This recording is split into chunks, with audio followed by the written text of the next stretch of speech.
All right, this is chapter 7, titled Miscellaneous-Historical in Sartor and Thomas Carlyle's book Sartor Resartus. Book 1, chapter 7. Happier is our professor and more purely scientific and historic when he reaches the Middle Ages in Europe, and down to the end of the 17th century, the true era of extravagance in costume. It is here that the antiquary and the student of modes comes upon his richest harvest. Fantastic garbs beggaring all fancy of a tenier or a callet succeed each other like monster devouring monster in a dream, the whole too in brief authentic strokes and touched not seldom with that breath of genius which makes even old raiment live. Indeed, so learned, precise, graphical, and every way interesting have we found these chapters, that it may be thrown out as a pertinent question for parties concerned, whether or not a good English translation thereof might henceforth be profitably incorporated with Mr. Merrick's valuable work on ancient armor. Take by way of example the following sketch, as authority for which Paulinus Zeitkurzend Lust is with seeming confidence referred to.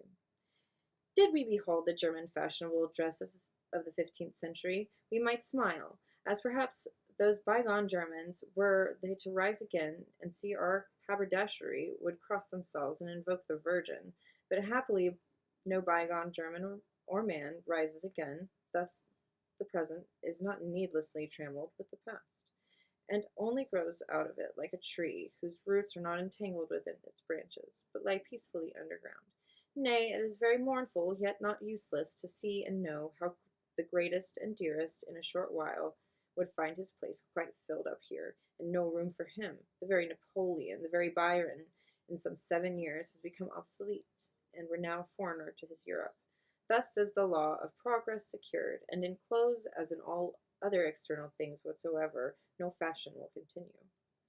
Of the military classes in those old times, whose buff belts, complicated chains, and gorgets of huge churn boots, and other riding and fighting gear have been bepainted in modern romance, till the whole has acquired somewhat of a signpost character, I shall here say nothing.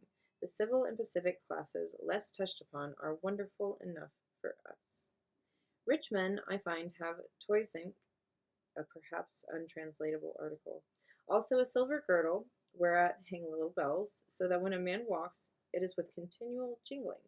Some few, of musical turn, have a whole chime of bells, glockenspiel, fastened there, which, especially in sudden whirls and other accidents of walking, has a grateful effect. Observe, too, how fond they are of peaks and Gothic arch intersections. The male world wears peaked caps, an ell long, which hang bobbing over the side sheath. Their shoes are peaked in front, also to the length of an ell, and laced on the side with tags. Even the wooden shoes have their ell-long noses. Some also clap bells on their peak. Further, according to my authority, the men have breeches without a seat. These they fasten peakwise to their shirts, and the long round doublet must overlap them. Rich maidens, again, flit abroad in gowns scalloped out behind and before, so that back and breasts are almost bare. Wives of quality, on the other hand, have train gowns 4 or 5 ells in length, which trains there are boys to carry. Brave Cleopatras sailing in their silk cloth galley, with Cupid for steersman. Consider their welts a handbreadth thick, which waver round them by way of hem, the long flood of silver buttons, or rather silver shells, from throat to shoe, wherewith these same welt gowns are buttoned.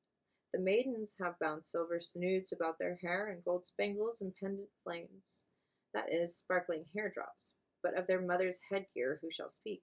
Neither in love of grace is comfort forgotten. In winter weather you behold the whole fair creation, that can afford it, in long mantles, with skirts wide below, and for hem, not one, but 2 sufficient hand-broad welts, and all ending atop a thick, well-starched ruff, some 20 inches broad. These are their ruff mantles. As yet again the womankind hoop petticoats are not, but the men have doublets of fustian, under which lie multiple ruffs of cloth pasted together with batter, which create protuberance enough. Thus do the 2 sexes vie with each other in the art of decoration, and as usual the stronger carries it. Our professor, whether he have humor himself or not, manifests a certain feeling of the ludicrous, a sly observance of it which could emotion of any kind be confidently predicated of so still a man, we might call real love. None of those bell girdles, bushel breeches, counted shoes, or other the like phenomena of which the history of dress offers so many escape him. More especially the mischances or striking adventures incident to the wearers of such are noticed with due fidelity. Sir Walter Raleigh's fine mantle, which he spread in the mud under Queen Elizabeth's feet, appears to provoke little enthusiasm in him. He merely asks whether at that period the maiden queen was red painted on the nose and white painted on the cheeks as her tirewomen, when from spleen and wrinkles she would no longer look in any glass were wont to serve her. We can answer that Sir Walter knew well what he was doing, and had the maiden queen been stuffed parchment dyed in verdigris, would have done the same. Thus, too, treating of those enormous habiliments that were not only slashed and gallooned, but thus, too, treating but artificially swollen out on the broader parts of the body by introduction of bran. Our professor fails not to comment on that luckless courtier, who, having seated himself on a chair with some projecting nail on it, and therefrom rising to pay his devoir on the entrance of majesty, instantaneously emitted several pecks of dry wheat dust, and stood there, diminished to a spindle, his galloons and slashes dangling sorrowful and flabby round him. Whereupon Professor publishes this reflection: by what strange chance do we live in history? Erostratus by a torch, Milo by a bullock, Henry Darnley, an unfledged booby and bustard, by his limbs most kings and queens by being born under such and such a bed-tester, Boileau Despereaux, according to Helvetius, by the peck of a turkey, and this ill-starred individual by a rent in his breeches, for no memoirist of Kaiser Otto's court omits him. Vain was the prayer of Themistocles for a talent of forgetting. My friends, yield cheerfully to destiny, and read since it is written. Has Teufelsdrockh to be put in mind that nearly related the impossible talent of forgetting stands the talent of silence, which even traveling Englishmen manifest. The simplest costume, observes our professor, which I anywhere find alluded to in history, is that used as regimental by Bolivar's cavalry in the late Columbian Wars. A square blanket, 12 feet in diagonal, is provided. Some were wont to cut off the corners and make it circular.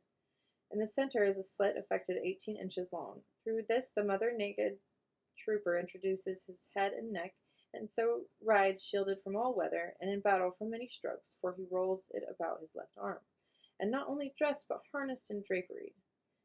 With which picture of state of nature, affecting by its singularity, and old Roman contempt of the superfluous, we shall quit this part of our subject. Yeah, I better quit. That's how I hydrate. My tongue is dry.